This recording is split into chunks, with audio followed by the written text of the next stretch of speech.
ಎಲ್ರಿಗೂ ನಮಸ್ಕಾರ. Welcome back to my channel. ನಾನು ಅಂಬಿಕಾ. ಎಲ್ಲರೂ ಹೇಗಿದ್ದೀರಾ? ಎಲ್ಲರೂ ಕೂಡ ಚೆನ್ನಾಗಿದ್ದೀರಾ ಅಂತ ಅನ್ಕೋತೀನಿ. ನಾನು ಕೂಡ ತುಂಬಾ ಚೆನ್ನಾಗಿದ್ದೀನಿ. ಇವತ್ತು ಭಾನುವಾರ ಫುಲ್ ಡೇ ಬ್ಲಾಗ್ನ ಮಾಡಬೇಕು ಅಂತ ಅಂದ್ಕೊಂಡಿದ್ದೀನಿ. ಹಾಗಾಗಿ ಇವತ್ತು ಫುಲ್ ಡೇ ವಿಡಿಯೋನ ಮಾಡ್ತೀನಿ.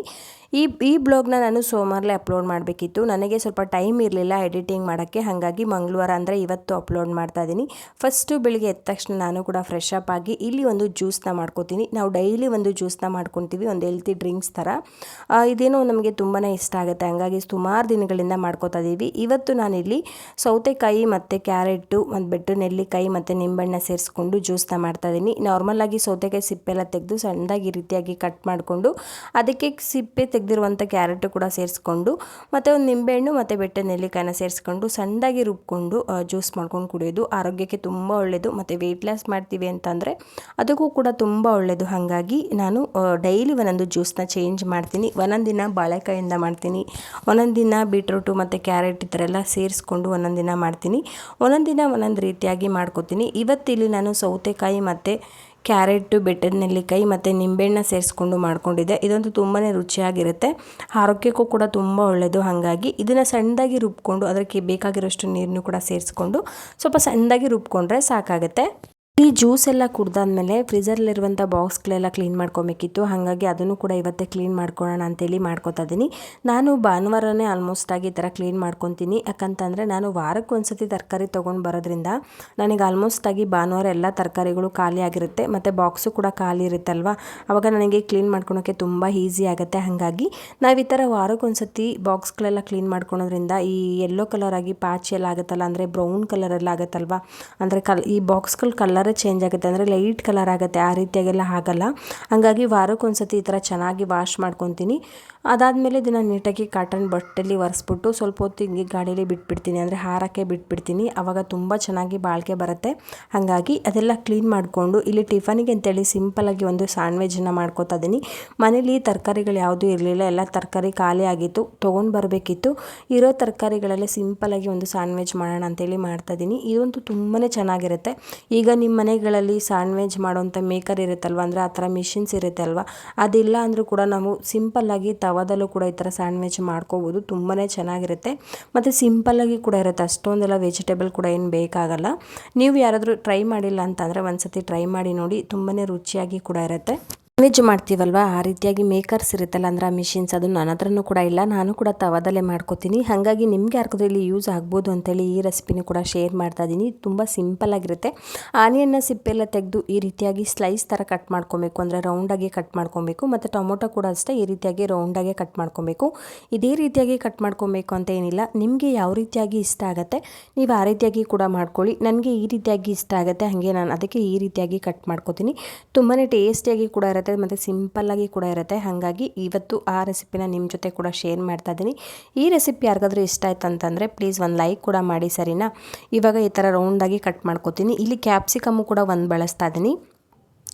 ನಾನಾಗಿರುವಂಥ ವೆಜಿಟೇಬಲ್ನ ಬಿಟ್ಟು ನಿಮ್ಗೆ ಯಾರಿಗಾದ್ರೂ ಬೇರೆ ವೆಜಿಟೇಬಲ್ ಕೂಡ ಇಷ್ಟ ಆಗುತ್ತೆ ಅಂದರೆ ನೀವು ಅದನ್ನು ಕೂಡ ಸೇರಿಸ್ಕೊಬೋದು. ಇಂಥದ್ದೇ ವೆಜಿಟೇಬಲ್ ಹಾಕಬೇಕು ಅಂತೇನಿಲ್ಲ, ನಿಮಗೆ ಯಾವ ವೆಜಿಟೇಬಲ್ ಇಷ್ಟ ಆಗುತ್ತೆ ಆ ವೆಜಿಟೇಬಲ್ ಕೂಡ ಸೇರಿಸ್ಕೊಂಡು ನೀವು ಇದೇ ರೀತಿಯಾಗಿ ಮಾಡ್ಕೋಬೋದು.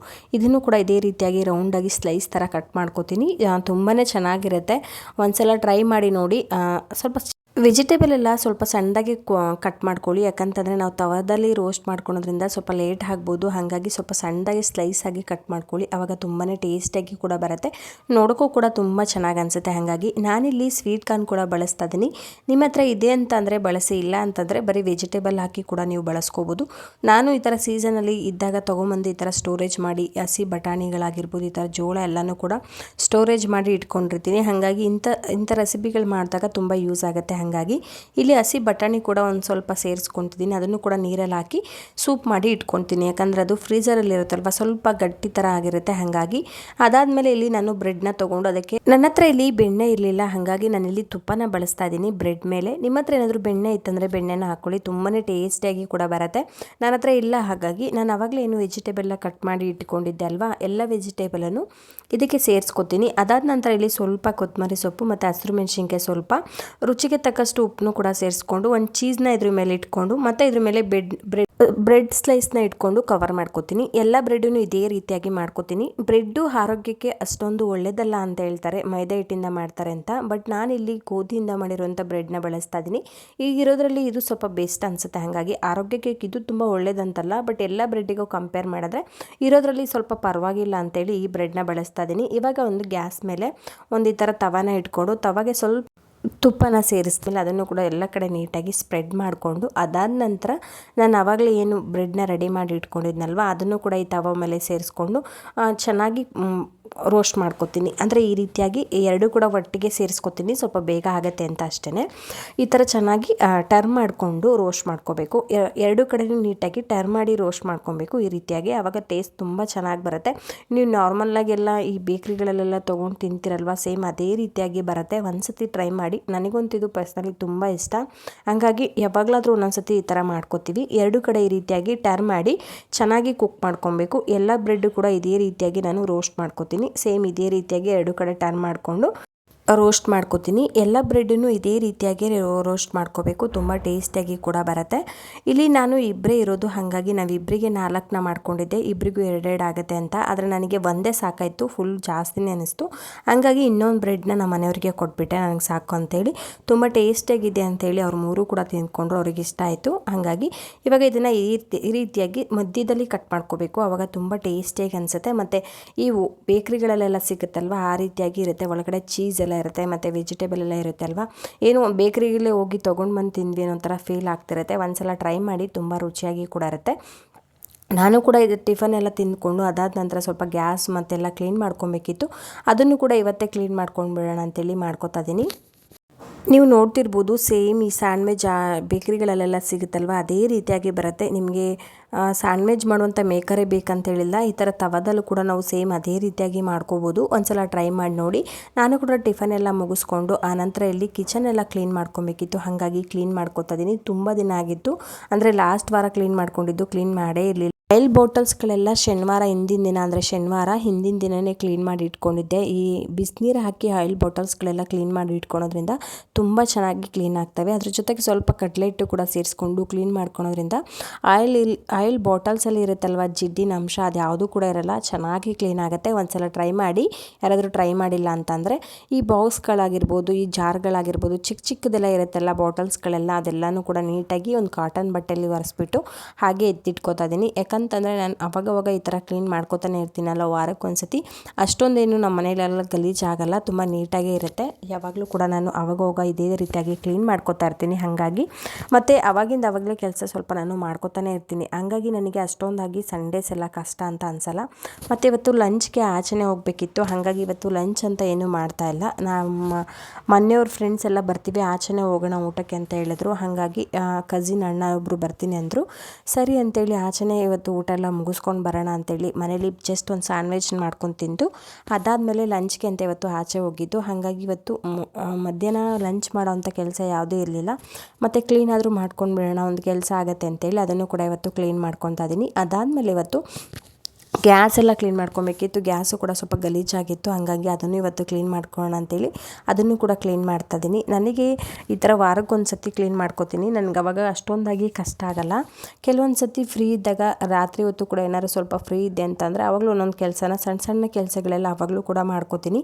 ಈ ಕಿಟಕಿ ಒರೆಸೋದಾಗಿರ್ಬೋದು ಅಥವಾ ದೇವ್ರ ಮನೆಗಳಲ್ಲಿ ಏನಾದರೂ ಕ್ಲೀನ್ ಮಾಡ್ಕೊಳೋವಂಥದ್ದಾಗಿರ್ಬೋದು, ಈ ರೀತಿಯಾಗಿ ಅವತ್ತು ಕೂಡ ಕ್ಲೀನ್ ಮಾಡ್ಕೋತೀನಿ. ಅಂದರೆ ರಾತ್ರಿ ಟೈಮು ಕೂಡ ಫ್ರೀ ಇದ್ದರೆ ಆವಾಗಲೂ ಕೂಡ ಈ ಕಿಟಕಿ ಒರೆಸ್ಕೊಳೋದು ಅಥವಾ ಈ ಫ್ಲವರ್ಸ್ಗಳೆಲ್ಲ ಬಾಟಲ್ಗಳೆಲ್ಲ ವಾಶ್ ಮಾಡಿ ಇಟ್ಕೊಳೋದು, ಇಂಥ ಸಣ್ಣ ಪುಟ್ಟ ಕೆಲಸಗಳೆಲ್ಲ ಅಂಥ ಟೈಮ್ಗಳಲ್ಲಿ ಮಾಡ್ಕೋತೀನಿ. ಆವಾಗ ನನಗೆ ಸಂಡೇಸು ಅಷ್ಟೊಂದಾಗಿ ಕೆಲಸ ಇರಲ್ಲ, ಸಿಂಪಲ್ಲಾಗಿ ಡೀಪ್ ಕ್ಲೀನಿಂಗ್ ಮಾಡಿಕೊಂಡ್ರೆ ಸಾಕಾಗುತ್ತೆ, ಅಷ್ಟೇ ಇರುತ್ತೆ, ಅಷ್ಟೊಂದೆಲ್ಲ ಏನು ಕೆಲಸ ಇರಲ್ಲ. ಇವಾಗ ಗ್ಯಾಸು ಕೂಡ ಕ್ಲೀನ್ ಮಾಡ್ಕೊಬೇಕು, ಸ್ವಲ್ಪ ಗ್ಯಾಸು ಕೂಡ ಗಲೀಜಾಗಿದೆ ಅಂತ ಅನ್ನಿಸ್ತಿತ್ತು. ಹಾಗಾಗಿ ಅದನ್ನು ಕೂಡ ಇವತ್ತೇ ಕ್ಲೀನ್ ಮಾಡ್ಕೊಳ್ಳೋಣ ಅಂತೇಳಿ ಇಲ್ಲಿ ಕ್ಲೀನ್ ಮಾಡ್ತಾಯಿದ್ದೀನಿ. ನಾನಿಲ್ಲಿ ಗ್ಯಾಸ್ ಕ್ಲೀನ್ ಮಾಡೋಕ್ಕೆ ಯಾವುದೂ ಕೂಡ ಲಿಕ್ವಿಡ್ನ ಬಳಸಲ್ಲ, ನಾನೇ ಒಂದು ಲಿಕ್ವಿಡ್ನ ಮಾಡ್ಕೋತೀನಿ. ಅಂದರೆ ನಿಂಬೆಹಣ್ಣು ಮತ್ತು ಸೋಪ್ ಆಯಿಲು ಅದೆಲ್ಲ ಸೇರಿಸ್ಕೊಂಡು ಒಂದು ಲಿಕ್ವಿಡ್ನ ಮಾಡ್ಕೋತೀನಿ. ಅದು ತುಂಬಾ ಕ್ಲೀನ್ ಆಗುತ್ತೆ, ನೀಟಾಗಿ ಕ್ಲೀನ್ ಆಗುತ್ತೆ.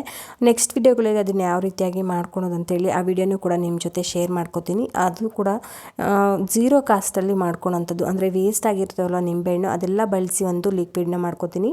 ಇದಂತೂ ತುಂಬ ಚೆನ್ನಾಗಿ ಗ್ಲಾಸ್ ಕ್ಲೀನ್ ಆಗುತ್ತೆ, ಅಂದರೆ ಈ ಗ್ಯಾಸ್ ಸ್ಟವ್ ಏನಿರುತ್ತೆ ಅದು ಚೆನ್ನಾಗಿ ಕ್ಲೀನ್ ಆಗುತ್ತೆ.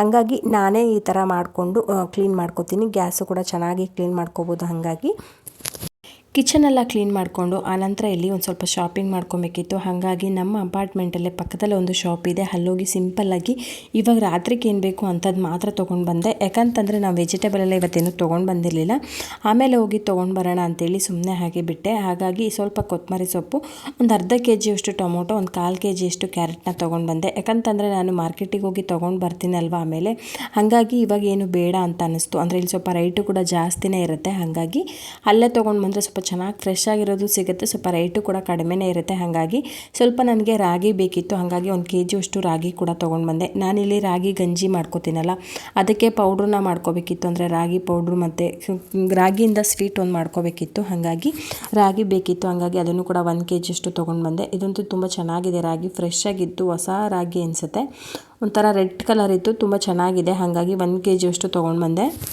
ಧೂಪ್ ಕೂಡ ಬೇಕಿತ್ತು, ಹಾಗಾಗಿ ಅದನ್ನು ಕೂಡ ತೊಗೊಂಡು ಬಂದೆ. ನಾನಿಲ್ಲಿ ಈ ಥರ ಬಾಕ್ಸ್ಗಳೆಲ್ಲ ಏನಾದರೂ ಫುಡ್ ಆರ್ಡರ್ ಮಾಡಿದಾಗ ಬರುತ್ತಲ್ಲ ಆ ಥರ ಬಾಕ್ಸ್ಗಳು ಯಾವುದು ಕೂಡ ನಾನು ಬಿಸಾಕಲ್ಲ. ಈ ರೀತಿಯಾಗಿ ಚೆನ್ನಾಗಿ ವಾಶ್ ಮಾಡಿಟ್ಕೊಂಡು ಈ ಥರ ಸಾಂಬ್ರಾಣಿಗಳಾಗಿರ್ಬೋದು ಅಥವಾ ಈ ಕರ್ಪೂರ ಈ ಥರದ್ದೆಲ್ಲ ಸ್ಟೋರೇಜ್ ಮಾಡೋಕ್ಕೆ ಯೂಸ್ ಮಾಡ್ಕೋತೀನಿ. ಯಾವುದು ಕೂಡ ನಾನು ಆಲ್ಮೋಸ್ಟಾಗಿ ಬಿಸಾಕಲ್ಲ, ಅದರಿಂದ ಏನಾದರೂ ಯೂಸ್ ಆಗುತ್ತೆ ಅಂತ ನೋಡಿ ಈ ಥರ ಎಲ್ಲ ಸ್ಟೋರೇಜ್ ಮಾಡಿ ಇಟ್ಕೋತೀನಿ. ಇದರಲ್ಲಿ ಯಾವುದು ಕೂಡ ಫುಡ್ಡೆಲ್ಲ ಸ್ಟೋರೇಜ್ ಮಾಡಿ ಇಡಲ್ಲ. ಈ ರೀತಿಯಾಗಿ ಕರ್ಪೂರ ಆಗಿರ್ಬೋದು ಅಥವಾ ಧೂಪಗಳಾಗಿರ್ಬೋದು, ಈ ಸಾಂಬ್ರಾಣಿ ಈ ಥರದ್ದೆಲ್ಲ ಸ್ಟೋರೇಜ್ ಮಾಡಿ ಇಟ್ಕೋತೀನಿ. ಆವಾಗ ನಮಗೆ ಏನಕ್ಕಾದ್ರೂ ಒಂದು ಯೂಸ್ ಆಗುತ್ತೆ ಅಂತೇಳಿ ಅಷ್ಟೇ, ಬಿಸಾಕೋದು ಬೇಡ ಅಂತ. ನೀವು ನೋಡ್ತಿರ್ಬೋದು ಈ ಬಾಕ್ಸು ಕೂಡ ಎಷ್ಟು ಹೆಲ್ಪ್ ಆಗುತ್ತೆ ಅಲ್ಲ ನಮಗೆ. ಅದೇ ಕ್ಯಾಂಡಲ್ ಕೂಡ ಬೇಕಿತ್ತು, ಹಾಗಾಗಿ ಆ ಕ್ಯಾಂಡಲ್ ಕೂಡ ತೊಗೊಂಡು ಬಂದೆ. ನಾನು ಪೂಜೆ ಎಲ್ಲ ಮುಗಿಸ್ಕೊಂಡು ಆದಮೇಲೆ ಅಥವಾ ಆಫೀಸಿಂದ ಬಂದಾಗ ಅವಾಗಲೂ ಕೂಡ ಪೂಜೆ ಮುಗಿಸಿದಾಗ ಡೈಲಿ ಒಂದೊಂದು ಈ ಥರ ಹಚ್ಚಿ ಇಡ್ತೀನಿ ಮನೇಲಿ. ಆ ಥರ ಹಚ್ಚಿಡೋದ್ರಿಂದ ಏನೋ ಒಂದು ಪಾಸಿಟಿವ್ ವೈಬ್ ಕ್ರಿಯೇಟ್ ಆಗುತ್ತೆ ಅಂತ ಫೀಲ್ ಅನಿಸುತ್ತೆ. ಹಾಗಾಗಿ ನಂಗೆ ತುಂಬ ಇಷ್ಟ ಆಗುತ್ತೆ. ಸುಮಾರು ದಿನಗಳಿಂದ ಇದನ್ನು ಅಭ್ಯಾಸ ಮಾಡ್ಕೊಂಡಿದ್ದೀನಿ. ಅದಾದಮೇಲೆ ಒಂದು ಚಾಕು ಕೂಡ ಬೇಕಿತ್ತು ಮನೇಲಿ. ನಾನೀಗ ಯೂಸ್ ಮಾಡ್ತಿರುವಂಥ ಚಾಕು ಸ್ವಲ್ಪ ಹಳೇದಾಗಿತ್ತು, ಸ್ವಲ್ಪ ತರಕಾರಿಗಳೆಲ್ಲ ಬೇಗ ಬೇಗ ಕಟ್ ಆಗ್ತಾ ಇರಲಿಲ್ಲ, ಹಾಗಾಗಿ ಚಾಕು ಕೂಡ ತೊಗೊಂಡು ಬಂದೆ. ಇದು ತುಂಬಾ ಶಾರ್ಪ್ ಇದೆ, ನಾನು ನೋಡ್ಬೇಕಾದ್ರೆ ಶಾರ್ಪ್ ಇಲ್ಲ ಅಂತ ಅಂದ್ಕೊಂಡೆ, ತುಂಬಾ ಶಾರ್ಪ್ ಇದೆ. 2 ಚಾಕು ತೊಗೊಂಡು ಬಂದೆ. ಸದ್ಯಕ್ಕೆ 1 ಚಾಕುನ ಬಳಸೋಣ, ಇನ್ನೊಂದು ಚಾಕುನ ಅದು ಹಾಳಾದ್ಮೇಲೆ ಯೂಸ್ ಮಾಡೋಣ ಅಂತೇಳಿ 2 ಚಾಕುನ ತೊಗೊಂಡು ಬಂದೆ. ಅದಾದಮೇಲೆ ಸ್ವಲ್ಪ ಕೊತ್ತಂಬರಿ ಸೊಪ್ಪು ಕೂಡ ತೊಗೊಂಡು ಬಂದಿದ್ನಲ್ವ, ಅದನ್ನು ಕೂಡ ಕ್ಲೀನ್ ಮಾಡಿಕೊಂಡು ಬಾಕ್ಸೆಲ್ಲ ಕೆತ್ತಿಟ್ಕೊಂಡು ಬಿಡೋಣ ಅಂತೇಳಿ ಕ್ಲೀನ್ ಮಾಡ್ತಾಯಿದ್ದೀನಿ. ನೀವು ನೋಡ್ತಿರ್ಬೋದು ಲಾಸ್ಟ್ ಟೈಮ್ ತಂದಿರುವಂಥ ಕೊತ್ತಂಬರಿ ಸೊಪ್ಪು ಕೂಡ ಸ್ವಲ್ಪ ಮಿಕ್ಕಿದೆ. ಅದು ಹತ್ತತ್ರ ನಾನು ತೊಗೊಂಡ್ಬಂದು 10 ಡೇಸ್ ಆಗಿದೆ, ಆದರೂ ಕೂಡ ಅಷ್ಟೊಂದು ಫ್ರೆಶ್ ಆಗೇ ಇದೆ. ನಾನು ಈ ರೀತಿಯಾಗಿ ತರಕಾರಿಗಳೆಲ್ಲ ತೊಗೊಂಡು ಬಂದಾಗ ಒಂದು ಕೆಳಗಡೆ ಟಿಶ್ಯೂನ ಹಾಕಿ ಇಟ್ಕೋತೀನಿ. ಆವಾಗ ನಮಗೆ ಅಷ್ಟೊಂದಾಗಿ ವೆಜಿಟೇಬಲ್ ಆಗಿರ್ಬೋದು ಅಥವಾ ಈ ಥರ ಸೊಪ್ಪುಗಳಾಗಿರ್ಬೋದು ಬೇಗ ಹಾಳಾಗಲ್ಲ. ಹಾಗಾಗಿ ಈ ಥರ ಕ್ಲೀನ್ ಮಾಡಿ ಈ ಥರ ಅದರಲ್ಲಿರುವಂಥ ಹಣ್ಣಾಗಿರುತ್ತಲ್ವ ಎಲೆಗಳೆಲ್ಲ ಅದನ್ನೆಲ್ಲ ಕ್ಲೀನ್ ಮಾಡಿ ಈ ಥರ ಸೋದಿಸ್ಕೊಂಡು ನೀಟಾಗಿ ಈ ಥರ ಬಾಕ್ಸಲ್ಲಿ ಹಾಕಿ ಸ್ಟೋರೇಜ್ ಮಾಡಿ ಇಟ್ಕೋತೀನಿ. ಆವಾಗ ನಮಗೆ ತುಂಬ ದಿನದಿಂದ ಬಾಳಿಕೆ ಬರುತ್ತೆ. ಅಂದರೆ ಹತ್ತತ್ರ ಒಂದು ಈ ಸೊಪ್ಪುಗಳೆಲ್ಲ ಒಂದು 10 ಡೇಸ್ ಆದರೂ ನೀಟಾಗಿ ಯೂಸ್ ಮಾಡ್ಕೊಬೋದು. ಹಾಗಾಗಿ ಈ ಥರ ನಾನು ತಂದ ತಕ್ಷಣ ಫಸ್ಟು ಮಾಡೋ ಕೆಲಸ ಇದ್ದೇನೆ.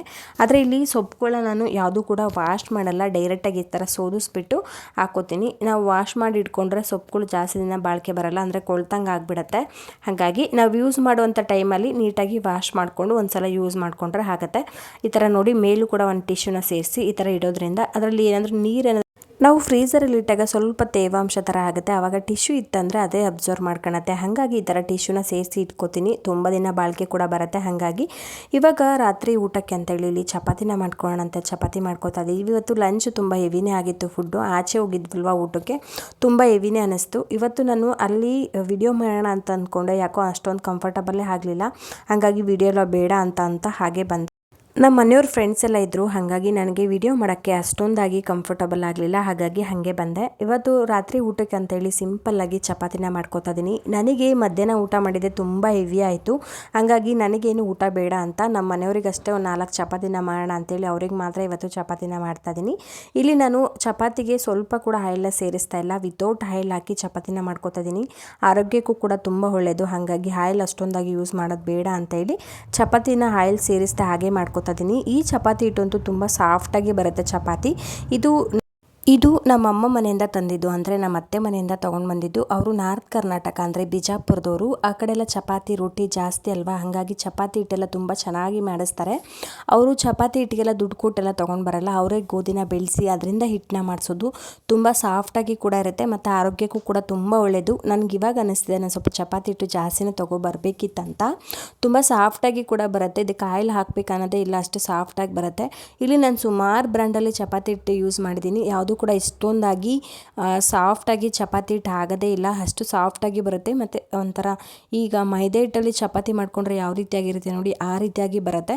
ನನಗಂತೂ ತುಂಬ ಪರ್ಸ್ನಲಿ ಇಷ್ಟ ಆಗುತ್ತೆ ಈ ಚಪಾತಿ ಹಿಟ್ಟು. ನೆಕ್ಸ್ಟ್ ಟೈಮ್ ಹೋದಾಗ ಇನ್ನೂ ಕೂಡ ಜಾಸ್ತಿ ತೊಗೊಂಡು ಬರಬೇಕು ಅಂತ ಅಂದ್ಕೊಂಡಿದ್ದೀನಿ. ನೆಕ್ಸ್ಟ್ ತುಂಬ ಚೆನ್ನಾಗಿ ಮಾಡಿಸ್ತಾರೆ ಅವರು ಚಪಾತಿ ಹಿಟ್ಟೆಲ್ಲ, ಹಾಗಾಗಿ ಆ ಕಡೆ ರೊಟ್ಟಿ ಚಪಾತಿ ಎಲ್ಲ ಜಾಸ್ತಿ ಅಲ್ವಾ, ಹಾಗಾಗಿ ಇವಾಗ ಇಲ್ಲಿ ಒಂದು ಕರಿ ಮಾಡೋಕ್ಕೆ ಆಲೂಗೆಡ್ಡೆ 2 ತೊಗೊಂಡಿದ್ದೀನಿ. ಅದಾದಮೇಲೆ ಟೊಮೊಟೊ 2, ಒಂದು ಕ್ಯಾಪ್ಸಿಕಮ್ ಕೂಡ ಸೇರಿಸ್ತಾ ಇದ್ದೀನಿ. ಬೆಳಗ್ಗೆ ಮಾಡಿದ್ದಲ್ವ ಸ್ಯಾಂಡ್ವಿಚ್ಚು, ಅದರದ್ದೇ ಸ್ವಲ್ಪ ಕ್ಯಾಪ್ಸಿಕಮ್ ಅರ್ಧ ಮಿಕ್ಕೋಗಿತ್ತು, ಹಾಗಾಗಿ ವೇಸ್ಟ್ ಮಾಡೋದು ಬೇಡ ಅಂತ ಅದನ್ನು ಕೂಡ ಅರ್ಧನ ಸೇರಿಸ್ಕೊಂಡು, ಅದಾದಮೇಲೆ ಒಂದು ಅರ್ಧ ಟೊಮೊಟೊ ಕೂಡ ಮಿಕ್ಕಿತ್ತು, ಅದನ್ನು ಕೂಡ ಸೇರಿಸ್ಕೊತಾ ಇದ್ದೀನಿ. ಇದನ್ನು 2 ಸಣ್ಣದಾಗಿ ಕಟ್ ಮಾಡ್ಕೊತೀನಿ. ಅದಾದ ನಂತರ ನಾನು ಆವಾಗಲೇ ಏನು ಈರುಳ್ಳಿನ ತೊಗೊಂಡಿದ್ದಲ್ವ ಅದನ್ನು ಕೂಡ ಸಣ್ಣದಾಗಿ ಕಟ್ ಮಾಡಿಕೊಂಡು ಪಲ್ಯಕ್ಕೆ ರೆಡಿ ಮಾಡ್ಕೋತೀನಿ. ಈ ಕರಿ ಅಂತೂ ತುಂಬಾ ಚೆನ್ನಾಗಿರುತ್ತೆ. ಚಪಾತಿ ಒಂದಕ್ಕೆಲ್ಲ ನೀವು ಅಕ್ಕಿ ರೊಟ್ಟಿ ಮಾಡಿದ್ರೆ ಅಥವಾ ಈ ಜೋಳದ ರೊಟ್ಟಿ ಮಾಡಿದಾಗ ಅಥವಾ ಈ ದೋಸೆ ಇದಕ್ಕೆಲ್ಲನೂ ಕೂಡ ಚಪಾತಿಗೆ ಅಥವಾ ಎಲ್ಲದಕ್ಕೂ ಕೂಡ ಚೆನ್ನಾಗಿ ಹೊಂದ್ಕೊಳುತ್ತೆ ಈ ಪಲ್ಯ. ಒಂದ್ಸಲ ಟ್ರೈ ಮಾಡಿ ನೋಡಿ, ತುಂಬ ಸಿಂಪಲ್ಲಾಗಿ ಕೂಡ ಮಾಡ್ಕೋಬೋದು, ಅಷ್ಟೊಂದಾಗಿ ಟೈಮ್ ಕೂಡ ತೊಗೊಳಲ್ಲ. ಯಾರಾದರೂ ಟ್ರೈ ಮಾಡಿಲ್ಲ ಅಂತಂದರೆ ಒಂದ್ಸತಿ ಟ್ರೈ ಮಾಡಿ. ನಾನು ಆವಾಗಲೇ ಏನೀಗ ಟೊಮೊಟೊ ಎಲ್ಲ ತೊಗೊಂಡಿದ್ನಲ್ವ ಅದನ್ನೆಲ್ಲ ಸಣ್ಣದಾಗಿ ಕಟ್ ಮಾಡ್ಕೊತಾ ಇದ್ದೀನಿ. ಕ್ಯಾಪ್ಸಿಕಮ್ಮು ಕೂಡ ಅಷ್ಟೇ ಇಲ್ಲಿ ಸಣ್ಣದಾಗಿ ಕಟ್ ಮಾಡ್ಕೊತಾ ಇದ್ದೀನಿ. ನಾನು 2 ಟೊಮೊಟೊನ ತೊಗೊಂಡೆ, ಆದರೆ ಯಾಕೋ ಅವರೊಬ್ಬರಿಗೆ ಮಾಡ್ತಿರೋದ್ರಿಂದ ಒಂದೇ ಟೊಮೊಟೊ ಸಾಕಾಗುತ್ತೆ ಅಂತ ಅನ್ನಿಸ್ತು, ಹಾಗಾಗಿ ಒಂದೇ ಟೊಮೊಟೊನ ಇಲ್ಲಿ ಬಳಸ್ತಾ ಇದ್ದೀನಿ. ಆವಾಗಲೇ ಏನು ಆಲೂಗೆಡ್ಡೆನ ತೊಗೊಂಡಿದ್ವಿ ಅಲ್ವಾ ಅದನ್ನು ಕೂಡ ನೀಟಾಗಿ ಸಿಪ್ಪೆಲ್ಲ ತೆಗೆದು ಚೆನ್ನಾಗಿ ಸಣ್ಣದಾಗಿ ಕಟ್ ಮಾಡಿಕೊಂಡು ಒಂದು ನೀರಲ್ಲಿ ಹಾಕ್ಕೋಬೇಕು. ನಾವು ನೀರಲ್ಲಿ ಆಲೂಗೆಡ್ಡೆ ಹಾಕೋದ್ರಿಂದ ಕಪ್ಪಾಗಲ್ಲ, ಹಾಗಾಗಿ ಈ ಕಡೆ ಒಂದು ಕಡಾಯಿನ ಗ್ಯಾಸ್ ಮೇಲೆ ಇಟ್ಕೊಂಡು ಕಡಾಯಿ ಕೂಡ ಚೆನ್ನಾಗಿ ಬಿಸಿ ಆದಮೇಲೆ 2 ಟೇಬಲ್ ಸ್ಪೂನಷ್ಟು ಆಯಿಲು ಕೂಡ ಸೇರಿಸ್ಕೊಂಡು, ಆಯಿಲು ಚೆನ್ನಾಗಿ ಬಿಸಿ ಆದ ನಂತರ 1 ಟೇಬಲ್ ಸ್ಪೂನಷ್ಟು ಜೀರಿಗೆ ಮತ್ತು 1 ಟೇಬಲ್ ಸ್ಪೂನಷ್ಟು ಸಾಸಿವೆ ಕೂಡ ಸೇರಿಸ್ಕೊಂಡು ಸಿಡಿಯೋವರೆಗೂ ಚೆನ್ನಾಗಿ ಸಿಡಿಸ್ಕೊಂಡು, ಆನಂತರ ಸ್ವಲ್ಪ ಕರಿಬೇವು ಸೊಪ್ಪು ಕೂಡ ಹಾಕ್ಕೊಂಡು ಚೆನ್ನಾಗಿ ಫ್ರೈ ಮಾಡ್ಕೊಳ್ಳೋಣ. ಅದಾದಮೇಲೆ ನಾನು ಆವಾಗಲೇ ಏನು ಹೆಚ್ಚಿಟ್ಕೊಂಡಿದ್ದೆಲ್ವ ಈರುಳ್ಳಿ ಅದನ್ನು ಕೂಡ ಸೇರಿಸ್ಕೊಂಡು ಇದರಲ್ಲಿ ಇರುವಂಥ ಹಸಿ ಸ್ಮೆಲ್ಲೆಲ್ಲ ಹೋಗಬೇಕು, ಅಲ್ಲಿವರೆಗೂ ಚೆನ್ನಾಗಿ ಫ್ರೈ ಮಾಡ್ಕೊಬೇಕು. ಆನಂತರ ನಾನು ಆವಾಗಲೇ ಏನು ಬಟಾಣಿನ ನೀಟಾಗಿ ವಾಶ್ ಮಾಡಿ ಇಟ್ಕೊಂಡಿದ್ನಲ್ವ, ಅಂದರೆ ಒಂದು ತಣ್ಣೀರಲ್ಲಿ ಸೇರಿಸಿ ಇಟ್ಕೊಂಡಿದ್ನಲ್ವ ಆ ಬಟಾಣಿ ಕೂಡ ಸೇರಿಸ್ಕೊಂಡು ಇದನ್ನು ಕೂಡ ಚೆನ್ನಾಗಿ ಫ್ರೈ ಮಾಡ್ಕೊಳ್ಳೋಣ. ನಿಮ್ಮಲ್ಲಿ ಬಟಾಣಿ ಇದ್ದರೆ ಹಾಕ್ಕೊಳ್ಳಿ, ಇಲ್ಲ ಅಂತಂದರೆ ನೀವು ಬಟಾಣಿ ಹಾಕಬೇಕಂತೇನಿಲ್ಲ, ಸ್ಕಿಪ್ ಕೂಡ ಮಾಡ್ಕೊಬೋದು. ಇವಾಗ ಇದಿಷ್ಟನ್ನು ಸೇರಿಸಿ ಚೆನ್ನಾಗಿ ಫ್ರೈ ಮಾಡ್ಕೊಬೇಕು. ಇದು ಚೆನ್ನಾಗಿ ಫ್ರೈ ಆಗಿದೆ. ಆವಾಗಲೇ ನಾವೇನು ಟೊಮೊಟೊ ಎಲ್ಲ ಹೆಚ್ಚಿಟ್ಕೊಂಡಿದ್ವಲ್ವ, ಮತ್ತು ಟೊಮೊಟೊ ಮತ್ತು ಕ್ಯಾಪ್ಸಿಕಮ್ಮು ಕೂಡ ಸೇರಿಸ್ಕೊಂಡು ಮತ್ತು ಆಲೂಗೆಡ್ಡೆ ಕೂಡ ಸೇರಿಸಿ ಚೆನ್ನಾಗಿ ಫ್ರೈ ಮಾಡ್ಕೊಬೇಕು. ಈ ಹಂತದಲ್ಲಿ ರುಚಿಗೆ ತಕ್ಕಷ್ಟು ಉಪ್ಪನ್ನು ಕೂಡ ಸೇರಿಸ್ಕೊಂಡು ಚೆನ್ನಾಗಿ ಫ್ರೈ ಮಾಡ್ಕೊಳ್ಳೋಣ. ತುಂಬಾ ಟೇಸ್ಟಿಯಾಗಿರುತ್ತೆ. ಚಪಾತಿಗೆ ಅಷ್ಟೇ ಅಲ್ಲ, ಇದು ರೊಟ್ಟಿಗಾಗಿರ್ಬೋದು ಅಥವಾ ಈ ದೋಸೆಗಾಗಿರ್ಬೋದು, ಅಕ್ಕಿ ರೊಟ್ಟಿಗೆ, ಜೋಳದ ರೊಟ್ಟಿಗೆ ಎಲ್ಲದಕ್ಕೂ ಕೂಡ ತುಂಬ ಚೆನ್ನಾಗಿರುತ್ತೆ ಈ ಪಲ್ಯ. ಒಂದ್ಸಲ ಟ್ರೈ ಮಾಡಿ. ಈ ಹಂತದಲ್ಲಿ 1.5 ಟೇಬಲ್ ಸ್ಪೂನಷ್ಟು ಧನಿಯಾ ಪೌಡರು, ಒಂದು ಅರ್ಧ ಟೇಬಲ್ ಸ್ಪೂನಷ್ಟು ಗರಂ ಮಸಾಲ ಮತ್ತು 1 ಟೇಬಲ್ ಸ್ಪೂನಷ್ಟು ಅಚ್ಚ ಖಾರದ ಪುಡಿ ಕೂಡ ಸೇರಿಸ್ಕೊಂಡು ಚೆನ್ನಾಗಿ ಮಿಕ್ಸ್ ಮಾಡ್ಕೋಬೇಕು.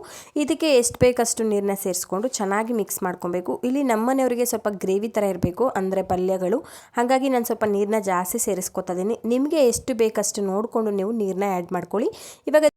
ಇವಾಗ ಇದು ಪೂರ್ತಿಯಾಗಿ ಕುಕ್ ಮಾಡೋಕ್ಕೆ ಬಿಟ್ಬಿಡೋಣ. ಇದು ಈ ಕಡೆ ಕುಕ್ ಆಗ್ತಾ ಇರಲಿ, ಈ ಕಡೆ ನಾವು ಚಪಾತಿ ಕೂಡ ಮಾಡ್ಕೋಬೇಕಾಗತ್ತೆ. ಹಾಗಾಗಿ ಇವಾಗ ನೋಡಿ ಚೆನ್ನಾಗಿ ಕುಕ್ ಆಗ್ತಿದೆ. ನಾನು ಸ್ವಲ್ಪ ಗ್ರೇವಿ ಥರ ಮಾಡಿದ್ದೀನಿ, ನಿಮಗೆ ಯಾವ ರೀತಿಯಾಗಿ ಬೇಕು ನೀವು ಆ ರೀತಿಯಾಗಿ ಮಾಡ್ಕೋಬೋದು.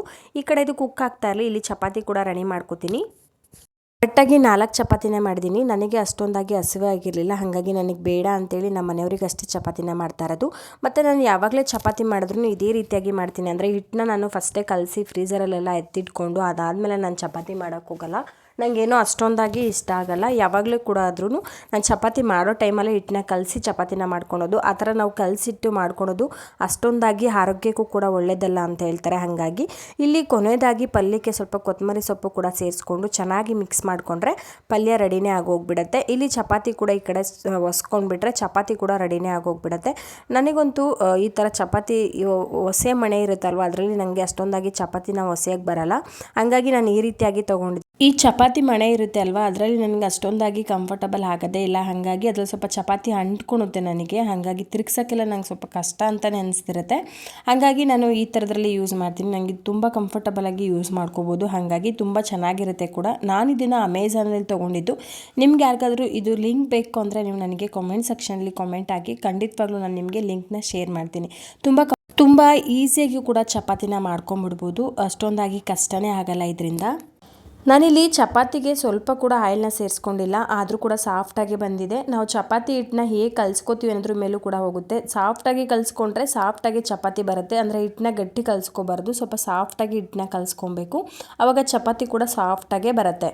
ಈ ಚಪಾತಿ ಅಥವಾ ಮುದ್ದೆ ಇತ್ತು ಅಂದರೆ ನಾನು ರೈಸ್ನ ಮಾಡೋದು ತುಂಬಾ ಕಡಿಮೆ. ನಿಮಗೆ ಏನಾದರೂ ಈ ವಿಡಿಯೋ ಇಷ್ಟ ಆಯಿತು ಅಥವಾ ಸ್ವಲ್ಪ ಆದರೂ ಯೂಸ್ಫುಲ್ ಆಯಿತು ಅಂತ ಅನಿಸಿದ್ರೆ ನಿಮ್ಮ ಫ್ರೆಂಡ್ಸ್ ಆ್ಯಂಡ್ ರಿಲೇಟಿವ್ಸ್ಗೆಲ್ಲ ಶೇರ್ ಮಾಡಿ. ನಿಮ್ಮ ಅನಿಸಿಕೆ ಅಭಿಪ್ರಾಯನ ನನಗೆ ಪ್ಲೀಸ್ ಕಾಮೆಂಟ್ ಸೆಕ್ಷನಲ್ಲಿ ಕಾಮೆಂಟ್ ಹಾಕೋದನ್ನ ಮರಿಬಿಡಿ. ಸಿಗ್ತೀನಿ ಮುಂದಿನ ವಿಡಿಯೋದಲ್ಲಿ. ಎಲ್ಲರೂ ಚೆನ್ನಾಗಿರಿ, ಖುಷಿಯಾಗಿರಿ. Thank you.